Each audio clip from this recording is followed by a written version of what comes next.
السلام عليكم ورحمة الله وبركاته.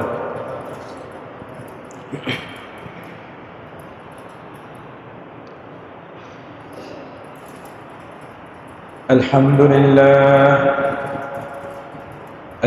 لله نحمده ونستعينه ونستغفره ونعوذ بالله من شرور أنفسنا ومن سيئات أعمالنا. من يهده الله فلا مضل له ومن يضلله فلا هادي له، ونشهد أن لا إله إلا الله وحده لا شريك له، ونشهد أن سيدنا وسندنا وحبيب ربنا وطبيبنا ومولانا محمدا عبده ورسوله الذي أرسله الله تعالى بالحق بشيرا ونذيرا وداعيا إلى الله بإذنه وسراجا منيرا. فقد قال الله تبارك وتعالى في كلامه المجيد: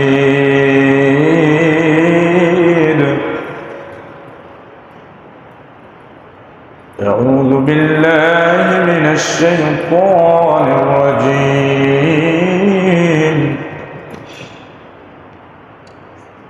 بسم الله الرحمن الرحيم.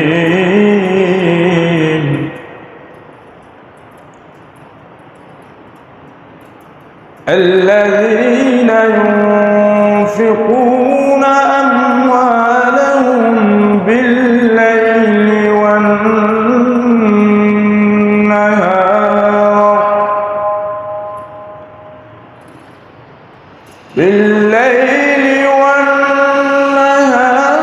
سرا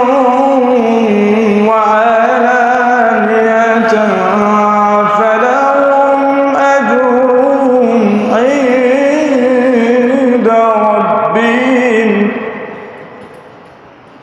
فلهم أجرهم عند ربهم ولا خوف عليهم ولا هم يحزنون.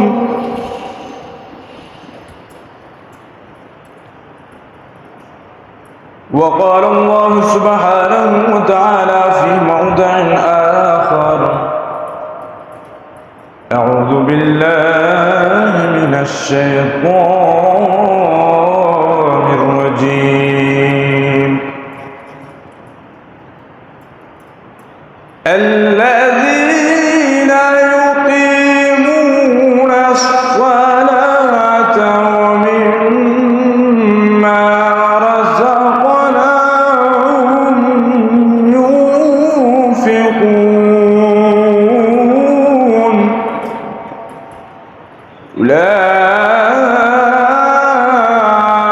أولئك هم المؤمنون حقا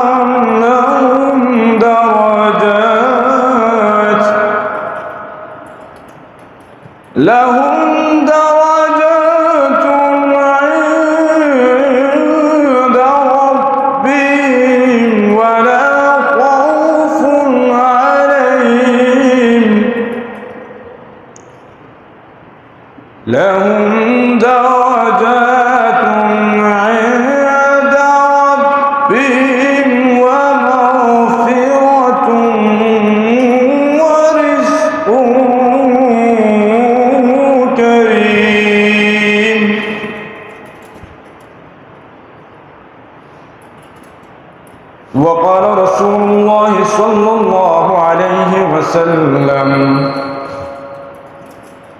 إن الله على عون عبده ما كان العبد على عون أخيه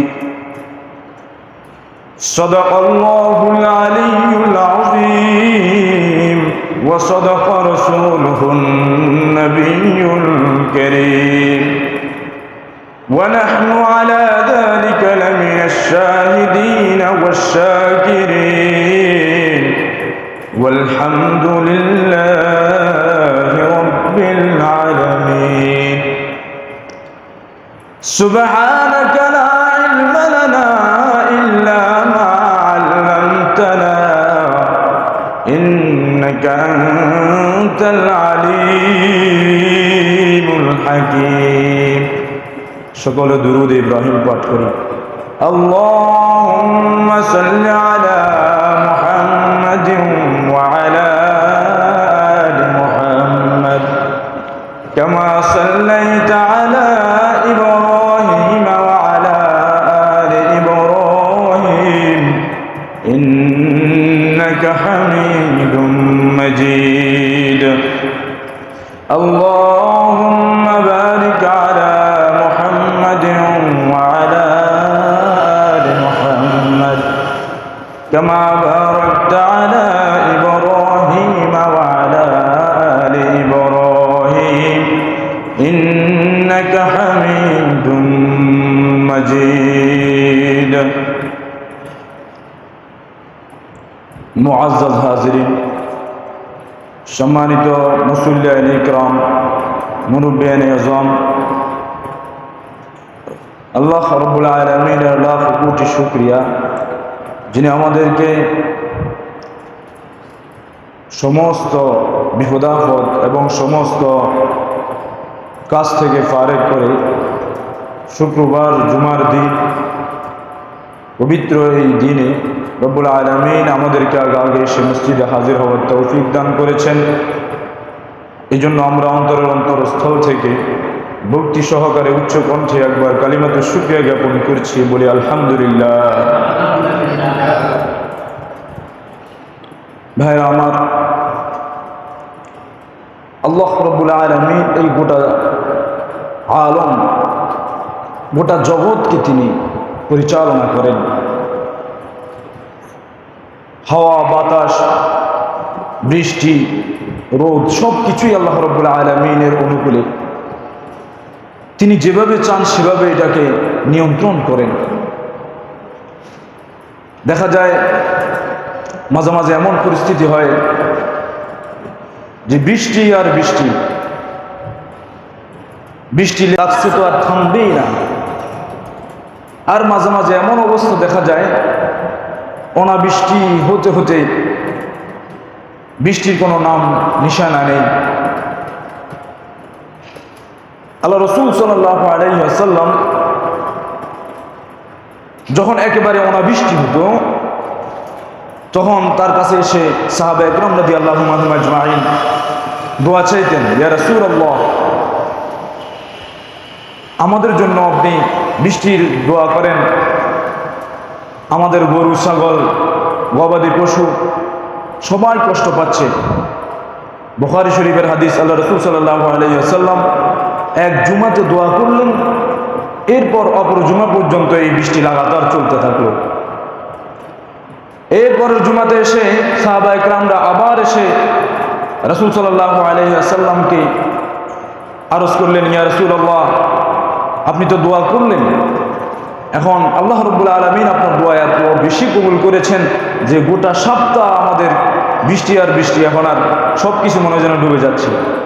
আপনি আবার আমাদের জন্য দোয়া করেন, আল্লাহ রাব্বুল আলামিন যাতে করে অতি বৃষ্টি থেকে আমাদেরকে হেফাজত করেন।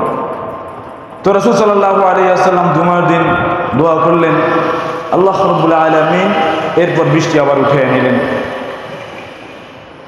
ভাইরা আমার, যখন অতিবৃষ্টি হয়, বন্যা হয়ে যায়, এগুলো আল্লাহ রাব্বুল আলামিনের পক্ষ থেকে মুমিনদের জন্য পরীক্ষা স্বরূপ, আর না হয় এটা মুমিনদের গুনাহের কারণে আল্লাহ রাব্বুল আলামিন কিছুটা শাস্তি দেন।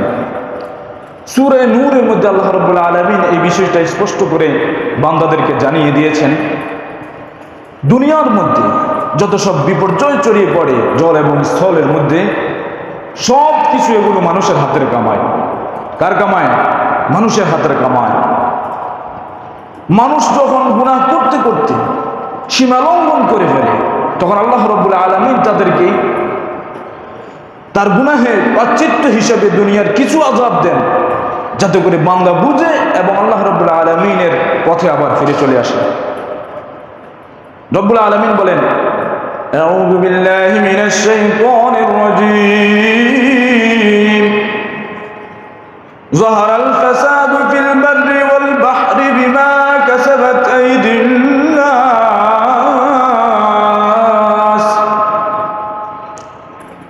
জল এবং স্থলের মধ্যে বিপর্যয় ছড়িয়ে পড়ে, এটা কেবলমাত্র মানুষের হাতের কামায়। এই জন্য আল্লাহ রাব্বুল আলামিন অন্য আয়াতের মধ্যে বলেন, ফালাউলা ইয জাআহুম বাসুনা তাদাররু, তাদের কাছে যখন আমার পরীক্ষা আসে তখন তারা কেন বিনয় হয় না আল্লাহ রাব্বুল আলামিনের কাছে? কেন আমার কাছে তারা দোয়া করে না? কেন আমার কাছে বিনয়ী হয়ে তাদের গুনাহের প্রায়শ্চিত্তের তারা আল্লাহ রাব্বুল আলামিনের কাছে কেন তওবা করে না? এরপর আল্লাহ রাব্বুল আলামিন বলেন, ওয়ালাকিন কাসাত কুলুবুহুম ওয়া যায়্যানা লাহুমুশ শাইতানু বিমা কানু ইয়ামালুন। কিন্তু তারা তাদের গুনাহের জন্য আমার কাছে প্রায়শ্চিত্ত করে না, তওবা করে না। এটা কেবলমাত্র তাদেরকে তাদের অন্তরের মধ্যে শয়তানে ধোঁকা দিয়ে দেয়। তাদের অন্তর তাদেরকে বলে যে তোমরা তো ভালো কাজই করতেছ, খারাপ কাজ তো করতেছ না, তাহলে তওবা কিসের জন্য করবা? অথচ আল্লাহ রাব্বুল আলামিন বলেন যে আমার বিপদাপদ পরীক্ষা যখন তোমাদের কাছে পৌঁছে, তখন তোমরা কেন আমার কাছে তওবা ইস্তেগফার করো না? এই জন্য বেশি বেশি তওবা ইস্তেগফার করতে হবে আমাদেরকে। প্রথমে আল্লাহ রাব্বুল আলামিন কুরআনুল কারীমটা পুরোটাই যেন নাজিল করেছে তার তাকওয়ার জন্য। মানুষ যাতে হালাল হারাম চিনে এবং হারাম থেকে বিরত থাকে, হালালগুলোকে তারা যাতে আঁকড়ে ধরে, এই জন্য আল্লাহ রাব্বুল আলামিন কুরআনুল কারীমকে নাজিল করেছেন। বান্দা গুনাহ না করে কুরআনুল কারীমের উপর আমল করে তার জীবনকে পরিচালনা করবে, এই জন্য কিন্তু আল্লাহ রাব্বুল আলামিন কুরআনুল কারীম নাজিল করেছেন। এই জন্য ভাইরা আমার, আমাদেরকে এই সমস্ত বন্যা থেকে বাঁচার জন্য প্রথমত কাজ করতে হবে, সেটা হলো তাকওয়া। তাকওয়ার পথ অবলম্বন করতে হবে। তাকওয়ার কথা আল্লাহ রাব্বুল আলামিন অনেক জায়গাতে বলেছেন। কখনো তিনি নাস বলে সম্বোধন করে বলেছেন, কখনো সরাসরি ঈমানদারদেরকে সম্বোধন করেছেন। যেমন আল্লাহ রাব্বুল আলামিন বলেছেন, আউযু বিল্লাহি মিনাশ শাইতানির রাজীম, ইয়া আইয়ুহান নাস ইত্তাকু রাব্বাকুমুল্লাযী খালাকাকুম মিন নাফসিন ওয়াহিদা ওয়া খালাকা মিনহা যাওজাহা ওয়া বাসসা মিনহুমা রিজালান কাসীরান ওয়া নিসা। হে মানুষ সকল, এখানে আল্লাহ রাব্বুল আলামিন মানুষদেরকে সম্বোধন করতেছেন। মানুষ সে চাই কাফের হোক, মুসলমান হোক, ইহুদি হোক, খ্রিস্টান হোক, সবাইকে আল্লাহ রাব্বুল আলামিন এই আয়াতের মধ্যে সম্বোধন করে বলেন। কারণ মানুষ যখন বিপদ আপদে পড়ে, হিন্দুও যখন বিপদ আপদে পড়ে, তখন সে সৃষ্টিকর্তার নাম ধরে, আর কারো নাম আসে না। কেবলমাত্র আল্লাহ রাব্বুল আলামিনকে সে তখন স্বীকার করে এবং তার কাছে পানাহ চায়। এই জন্য আল্লাহ রাব্বুল আলামিন বলেন, ইয়া আইয়ুহান নাস, হে মানুষ সকল, তোমরা আল্লাহ রাব্বুল আলামিনকে পরিপূর্ণভাবে ভয় করো।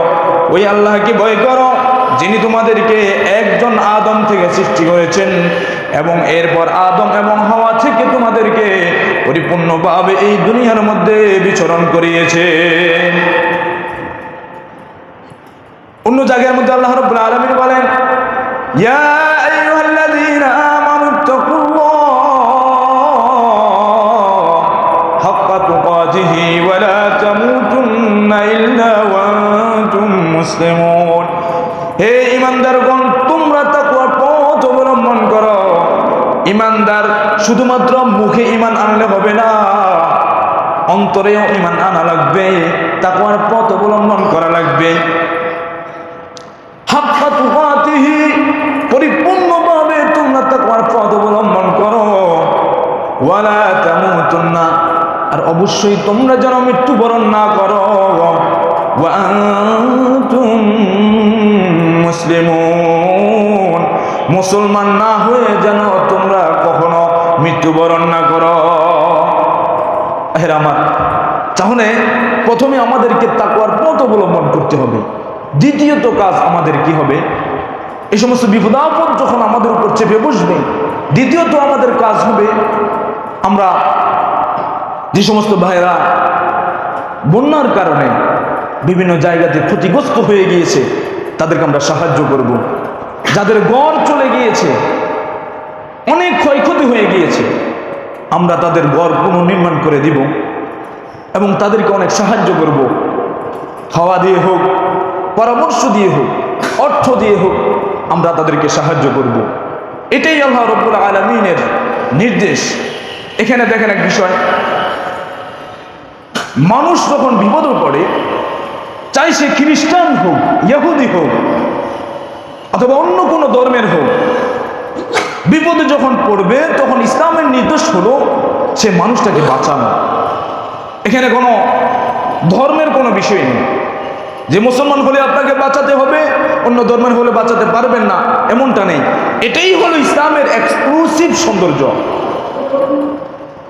ইসলামের সৌন্দর্য এখানেই। ইসলাম মানুষের অবস্থান এবং মানবতার স্থানকে অনেক বেশি গ্রাহ্য করেছে। ভাইয়ের আমার, এই জন্য আমাদের উচিত হলো যে সমস্ত ভাইদের ঘর বাড়ি চলে গিয়েছে বন্যার কারণে, আমরা তাদেরকে সাহায্য করব, দান সদকা করব। আজকে তো আমাদের মধ্য থেকে দান সদকা এগুলো বিলুপ্ত হয়ে গিয়েছে। ওয়াজিব সদকা যেটা আছে, যাকাতের যে বিধানটা আছে, এটা পর্যন্ত আমরা ভালোভাবে আদায় করি না, নফল সদকা তো দূরের কথা। মানুষ যখন বকিল হয়ে যায়, কৃপণ হয়ে যায়, তখন সে দান সদকা করে না। মনে করো যে আমার থেকে তো একটু 2 টাকা যদি আমি দান করি তাহলে কমে যাবে, এই যে একটা কৃপণতা। অথচ আল্লাহ রাব্বুল আলামিন কুরআনুল কারীম স্পষ্ট বলতেছেন, আউযু বিল্লাহি মিনাশ শাইতানির রাজীম, ইয়ামহাকুল্লাহুর রিবা ওয়া ইউরবিস সাদাকাত। আল্লাহ রাব্বুল আলামিন সুদকে নিচ্ছিন্ন করে দিয়েছেন এবং দান সদকাকে তিনি বৃদ্ধি করে দিয়েছেন। যারা দান সদকা করবে তাদের সম্পদ থেকে কখনো কমবে না। আপনি দেখবেন যারা অধিক বেশি দান করে, দানবীর, রব্বুল আলামিন গায়বীভাবে তাদের সম্পদের মধ্যে বৃদ্ধি করে, তাদের হাত বড় হতে থাকে এবং তারা যতই দান করে ততই তাদের সম্পদের মধ্যে অতিরিক্ত হয়ে যায়। এজন্য হাদিসের মধ্যে এসেছে, আল্লাহ রাসূল সাল্লাল্লাহু আলাইহি ওয়াসাল্লাম বলেছেন, মা নাকাসাত সাদাকাতুম মিন মাল, সদকা কখনো সম্পদকে নিচ্ছিন্ন করে দেয় না, কমিয়ে দেয় না। সদকা সম্পদকে অনেক বেশি করে দেয়। ভাইয়েরা আমার, মানুষ যখন সদকা করে তার কেবলমাত্র আখিরাতে লাভ হবে এটা কিন্তু না, বরং তার দুনিয়াতেও লাভ হবে অনেক বেশি। কারণ হাদিসের মধ্যে এসেছে, সহিহ মুসলিমের হাদিস, আল্লাহ রাসূল সাল্লাল্লাহু আলাইহি ওয়াসাল্লাম বলেছেন, যারা সদকা করে, সদকার কারণে তার উপর আরোপিত যে সমস্ত বিপদ আপদ এসে যায়, আল্লাহ রাব্বুল আলামিন কুদরতিভাবে তাকে বিপদ আপদ থেকে সরিয়ে দেন। সুবহানাল্লাহ। হাদিসের মধ্যে এসেছে, ক্বালা রাসূলুল্লাহ সাল্লাল্লাহু আলাইহি ওয়াসাল্লাম, আস-সাদকাতু তুতফিউ গাদাবার রব, রব্বুল আলামিনের ক্রোধকে দমন করে দেয় সদকা। এরপর সদকা মানুষের কঠিন থেকে কঠিন যখন মৃত্যু হয় তখন সে কষ্টের মৃত্যু থেকে এই সদকা হেফাজত করে দেয়। এই জন্য বেশি বেশি সদকা করা দরকার। হাদিসের মধ্যে এসেছে আল্লাহ রাসূল সাল্লাল্লাহু আলাইহি ওয়াসাল্লাম বলেন, ইন্নাল্লাহা আলা আউনি আবদিহি, নিশ্চয় আল্লাহ রাব্বুল আলামিন তার বান্দাকে সাহায্য করতে থাকেন। কতক্ষণ পর্যন্ত সাহায্য করেন? মা কানাল আবদু আলা আউনি আখিহি, যতক্ষণ পর্যন্ত বান্দা তার অপর ভাইয়ের সাহায্যে থাকবে ততক্ষণ পর্যন্ত আল্লাহ রাব্বুল আলামিন তার বান্দাকে সাহায্য করতে থাকে। সুবহানাল্লাহ। ভাইরা আমার, এই জন্য নিজেকে যদি আপনি অন্তত হেফাজত করতে হয় তাহলে কৃপণতা করা যাবে না, দান সদকা বেশি বেশি করতে হবে। আম্মা জান আয়েশা সিদ্দিকা রাদিয়াল্লাহু তাআলা আনহা থেকে একটা হাদিস বর্ণিত, সহিহ মুসলিমের হাদিস। আম্মা জান আয়েশা সিদ্দিকা রাদিয়াল্লাহু তাআলা আনহা বলেন, যাবাহু শাতান, সাহাবা একরামরা একটা বকরি জবাই করেছে। এরপরে এই বকরি থেকে তারা সব সদকা করে দিয়েছে, শুধুমাত্র সিনার যেই অল্প একটু গোস্ত রয়েছে এই সিনার গোস্তটা রেখে দিয়েছিল, কারণ রাসূল সাল্লাল্লাহু আলাইহি ওয়াসাল্লাম সিনার গোস্ত একটু বেশি পছন্দ করতেন। তো রাসূল সাল্লাল্লাহু আলাইহি ওয়াসাল্লাম জিজ্ঞাসা করলেন, মা বাকিয়া, কি অবশিষ্ট রয়েছে? হযরত আম্মা জান আয়েশা সিদ্দিকা রাদিয়াল্লাহু তাআলা আনহা বললেন, ইয়া রাসূলুল্লাহ, লা ইয়াবকি ইল্লা কাতিফাহা, সিনার গোস্ত ছাড়া আর কোনো কিছু বাকি নাই, সব কিছু দান করে দেওয়া হলো। দেখেন আল্লাহ রাসূল সাল্লাল্লাহু আলাইহি ওয়াসাল্লাম উত্তরে কি বলেন? রাসূল বলেন, বাকিয়া কুল্লা ইল্লা কাতিফাহা, যে সব কিছুই তো বাকি রয়ে গেল, শুধুমাত্র সিনার গোস্তটা থেকে গেল, সিনার গোস্তটা চলে গেল। কারণ আপনি যেটা খাবেন এটা আপনার পেটে দেওয়ার পর চলে যাবে, দুনিয়াতে এটা শেষ, এটা আল্লাহ রাব্বুল আলামিনের ফান্ডে জমা হবে না। যেটা আপনি আল্লাহ রাব্বুল আলামিনের ফান্ডে জমা করবেন সেটা কাল কিয়ামতের মাঠে আরো কোটি কোটি গুণে বৃদ্ধি করে পাবেন। এই জন্য আল্লাহ রাব্বুল আলামিন কুরআনুল কারীমের মধ্যে বলেন, ওয়া মা তুনফিকুনা মিন খায়র, তোমরা যা কিছু কল্যাণ থেকে দান করো সব কিছু ফালি আনফুসিকুম, এগুলো নিজেদের জন্য দান করো। আমাদের অনেক ভাই তো দেখা যায় 2 কেজি চাল দেয়, এরপরে কয়েকজন মিলে ধরে সেটাকে সেলফি তুলে ফেসবুকের মধ্যে দেয়, আছে না নাই? আল্লাহ রাব্বুল আলামিন নিয়ত, খালিস নিয়ত ছাড়া কখনো সদকা কবুল করেন না। ফেসবুকের মধ্যে দেওয়া একটা ট্রেন্ডে পরিণত হয়েছে। যাকে আপনি সদকা করতেছেন এক সময় এই ব্যক্তির কোটি কোটি টাকা ছিল, হয়তো সে বিপদে পড়ার কারণে আপনার থেকে এই 2 কেজি চাল নিতেছে।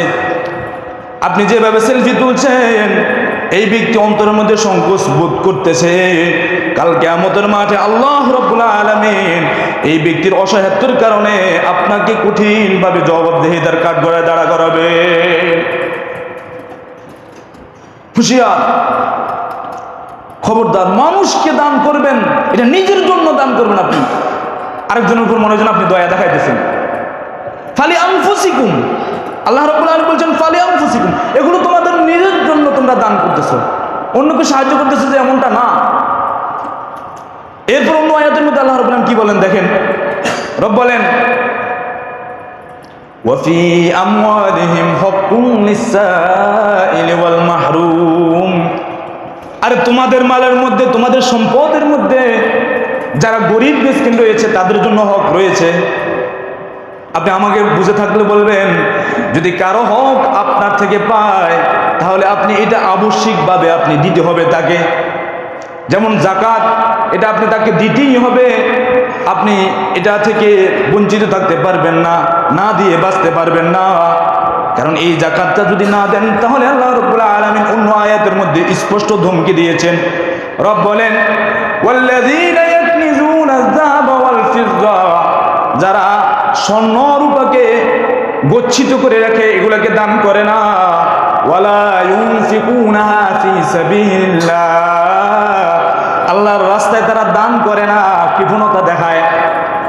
তাহলে রব বলেন, ফাবাশশিরুহুম বিআযাবিন আলীম, যারা যাকাত দেয় না, গচ্ছিত করে রাখে, মনে করে যাকাত দিলে মাল শেষ হয়ে যাবে, আল্লাহ রাব্বুল আলামিন নবীকে নির্দেশ দিতেছেন, নবী আপনি তাদেরকে জানায় দেন, ফাবাশশিরহুম, তাদেরকে সুসংবাদ দিয়ে দেন, বিআযাবিন আলীম, কঠিন সেই জাহান্নামের যন্ত্রণাদায়ক শাস্তি। নাউজুবিল্লাহ বলবেন না? এই জন্য ভাইয়েরা আমার, জাকাত না দিয়ে আপনি কখনো বিরত থাকতে পারবেন না। অন্তত আপনার জাকাতটা দেন। আমাদের সমাজে এমন ব্যক্তি রয়েছে, যদি শুধু জাকাতটা দেয় তাহলে কয়েক ফ্যামিলি চলতে পারবে, আছে না নাই? এই জন্য ভাইয়েরা আমার, জাকাত দিয়ে দিবেন। হকভাবে জাকাত আপনি না দেওয়ার কারণে আজকে অনেক মানুষ বিপদগ্রস্তের মধ্যে রয়েছে, আপনি নিজেও বিপদগ্রস্তের মধ্যে রয়েছেন। আমি আপনাকে গনে গনে দেখাতে পারবো, আমার কয়েকজন পরিচিত আছে যে তাদের জাকাত না দেওয়ার কারণে সম্পদ আস্তে আস্তে কমতেছে, বিপদ-আপদ তার কিছু ছাড়তেছেই না জাকাত না দেওয়ার কারণে। কারণ ওই যে হকুল লিসাইলি ওয়াল মাহরুম, আরেকজনের হক রয়ে গেছে আপনার সম্পদে। জাকাত না দিলে কি হবে, এই ব্যাপারে হযরত রাসূল করিম সাল্লাল্লাহু আলাইহি ওয়াসাল্লাম বলেন, মান আতাহু মালান, রব্বুল আলামিন যাকে সম্পদ দান করেছেন, ওয়ালাম ইউআদ্দি যাকাতাহু, আর সেই ব্যক্তি সেই সম্পদ থেকে জাকাত আদায় করলো না, কাল কিয়ামতের মাঠে মুসিলা লাহুম ইয়াউমাল কিয়ামাতি সুজাআন আকরা, কাল কিয়ামতের মাঠে আল্লাহ রাব্বুল আলামিন এই সমস্ত সম্পদকে কঠিন 20 দাঁত বিশিষ্ট সাপের পরিণত করে দেবেন। আর সে সমস্ত সাপকে তার গলার মধ্যে চেঁচিয়ে দেওয়া হবে, এরপর সাপ তাকে কামড়াতে থাকবে। বিষধর সাপ, সহিহ হাদিস, স্পষ্ট সহিহ হাদিস, মুসলিম শরীফের হাদিস, কামড়াতে থাকবে।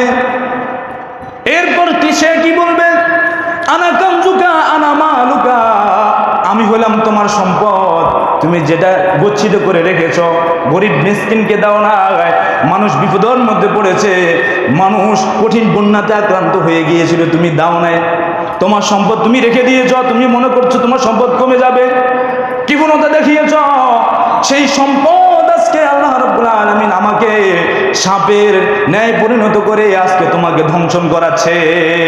নাউজুবিল্লাহ বলবেন না? ভাইরা আমার, এই জন্য জাকাত আদায় করবেন। ইসলামের পঞ্চ বুনিয়াদের মধ্যে থেকে অন্যতম একটা হলো জাকাত। কেউ যদি জাকাতকে অস্বীকার করে, সাথে সাথে ঈমান চলে যাবে, সাথে সাথে ঈমান চলে যাবে। কারণ জাকাত আপনি পরিপূর্ণভাবে ঈমান আনতে হলে এই ইসলামের যে বুনিয়াদগুলি রয়েছে, এই বুনিয়াদের উপর ঈমান আনতে হবে আপনাকে। একাধিক সহিহ হাদিসের মধ্যে আপনার রয়েছে মুতাওয়াতির পর্যায়ে হাদিস, অনেক সাহাবায়ে কেরাম এই হাদিসটা বর্ণনা করেছেন। বুনিয়ান ইসলামু আলা খামসিন, শাহাদাতি আল্লা ইলাহা ইল্লাল্লাহ ওয়া ইকামাস সালাহ ওয়া ইতাইজ যাকাত।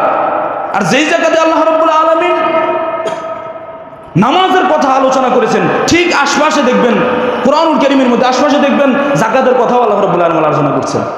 অনেক ভাইকে দেখা যায় নিয়মিত নামাজ পড়তেছে, কিন্তু যাকাতটা ঠিকমতো আদায় করে না। সে নামাজটাকে ইবাদত মনে করতেছে, আল্লাহর হুকুম মনে করতেছে, কিন্তু যাকাতটাকে সে ইবাদত মনে করতেছে না।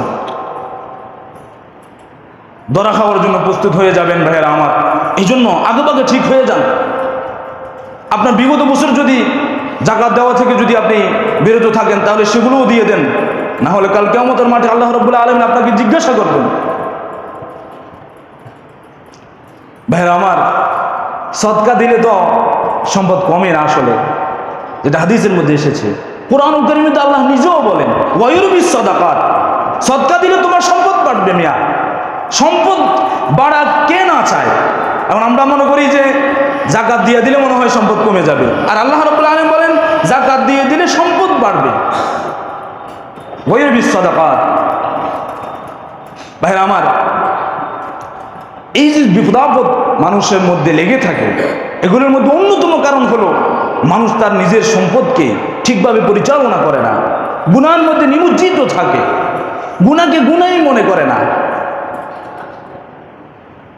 হযরত আব্দুল্লাহ ইবনে মুবারক রাহিমাহুল্লাহ তাআলা, যিনি অনেক বড় মাপের একজন আলেম ছিলেন, হযরত ইমাম আবু হানিফা রাহিমাহুল্লাহ তাআলার আজাল্লে দরজার একজন শাগির্দ ছিলেন, ইমাম বুখারী রাহিমাহুল্লাহ তাআলার উস্তাদ ছিলেন।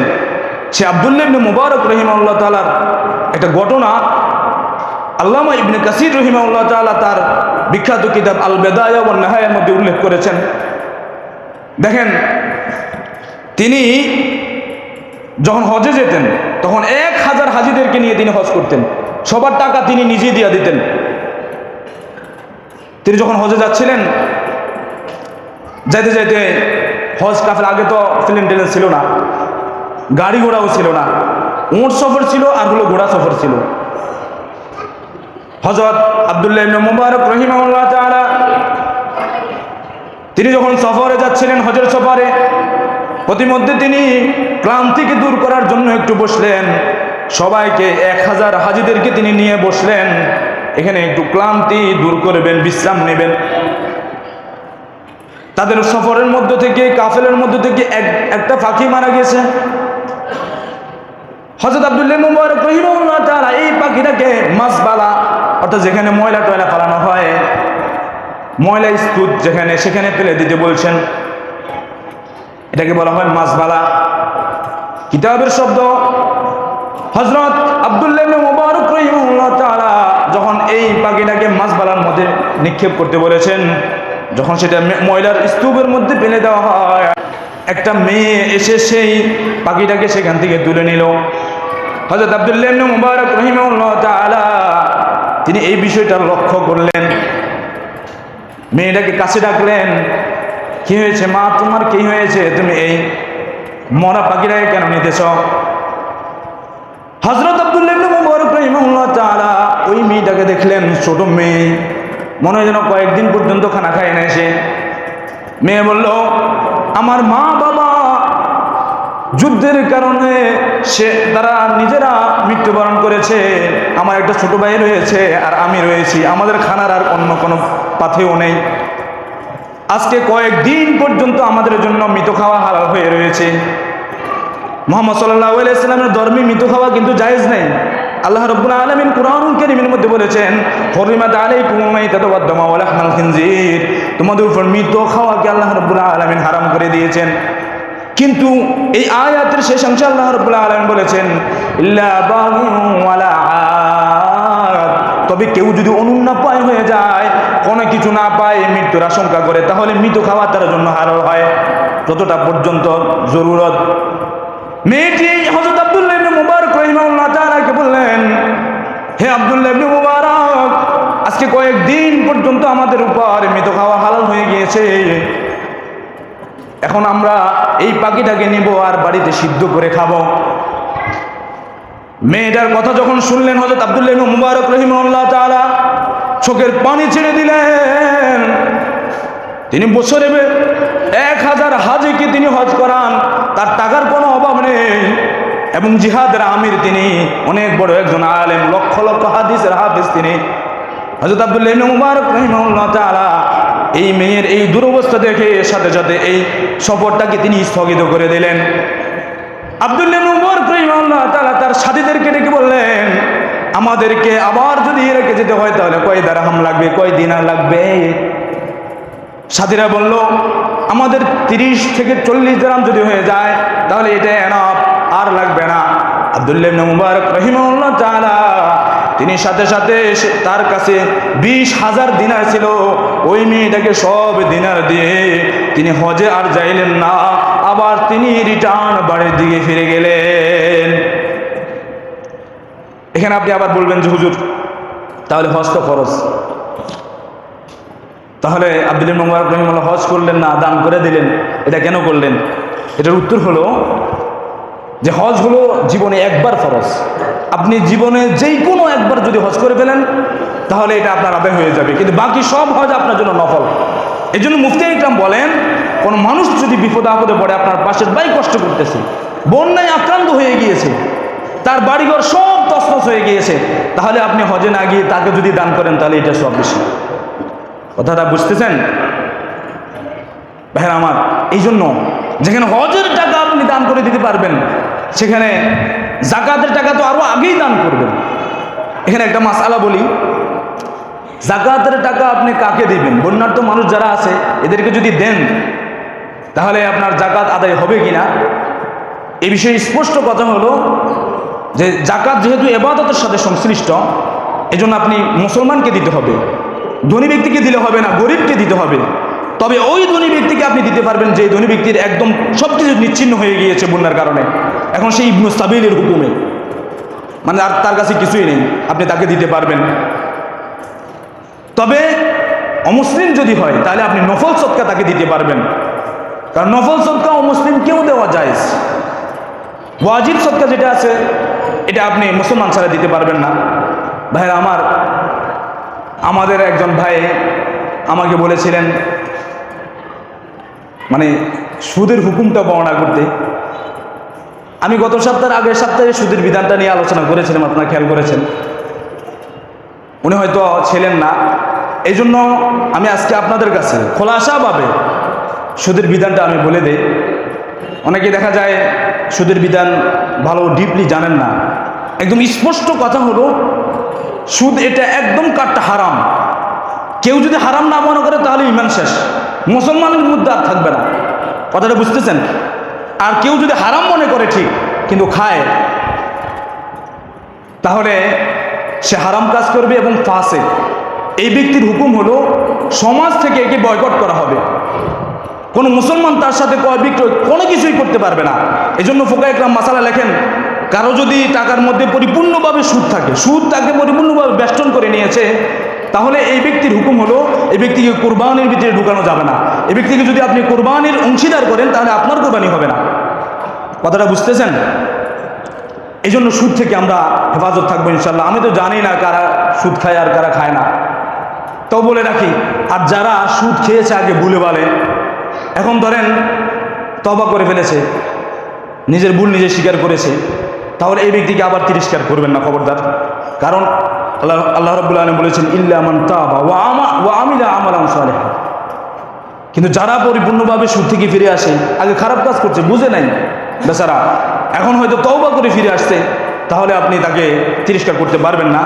তবে যারা সুদ খায় এবং জেনে বুঝে খায়, স্পষ্ট সতর্কতার পরেও যদি তারা সুদ খায়, তাহলে তাদেরকে ওলায়াতের স্থানগুলোতে দেওয়া যাবে না, তাদের রাষ্ট্রপ্রধান হওয়া জায়েজ নেই, কারণ স্পষ্ট তারা ফাসিকি কাজ করতেছে।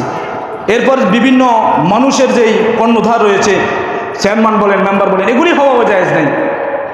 এরপর মসজিদের সেক্রেটারি, সভাপতি, এগুলি তো আরও আগেই জায়েজ নেই।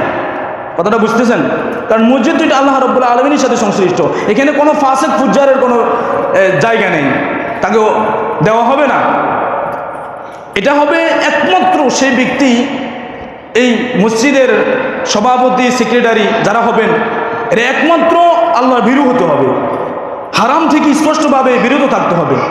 স্পষ্ট যদি সে ফাসিকি কাজ করে তাহলে তাকে বানানো যায় না, যারা বানিয়েছে তারাও গুনাহগার হবে।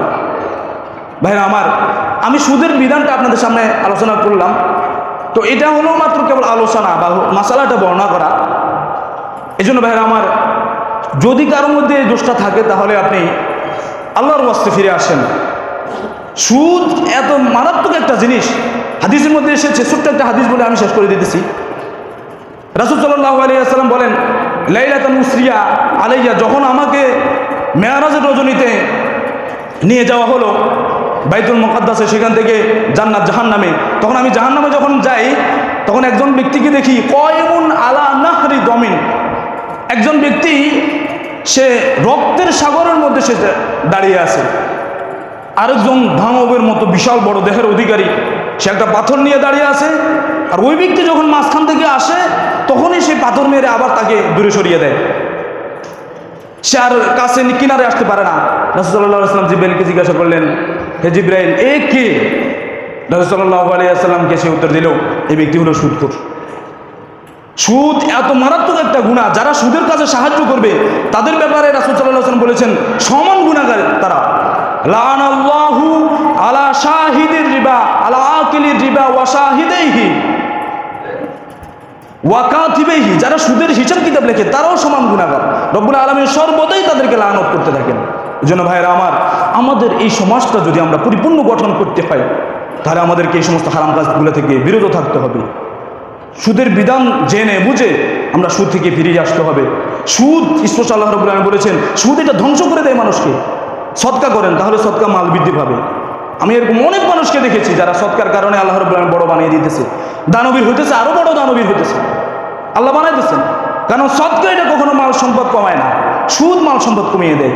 রব্বুল আলামিন যে সমস্ত কথা বলা হয়েছে, প্রথমে আমাকে, এরপর আপনাদের সবাইকে আমল করার তৌফিক দান করেন। ওয়া আখিরু দাওয়ানা আলহামদুলিল্লাহি রাব্বিল আলামিন।